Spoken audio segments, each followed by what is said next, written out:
Hi guys, thanks for tuning in. And this quick tutorial will show you how to add profile pages for your blog writers. Let's get started. On your site's dashboard, go to blog and then go to writers. You can choose from two options. You can edit an existing profile or create a new one by clicking the add writer button here. If you add a writer to your blog, you'll have two options as well.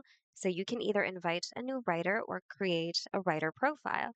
If you invite a new writer, you'll have to input their email address here, select a blog role you'd like to assign to them, and send the invite, which then they'll have to accept first before they're added to your site. If you create a writer profile, you'll just have to manually input your writer's details, such as their name, their title, as well as a profile picture for them. And if you'd like to add a cover image, you can also do that by clicking Add Cover Image. You can also set up additional info, such as their first name, last name, phone number, and a short bio. Once you're done, review all of your details and then click on Save to save your new author or new writer's profile. And that's it. Hope this video was helpful. If you need more Wix tutorials, check out our channel and consider subscribing as well. Thanks for watching and see you guys in the next video.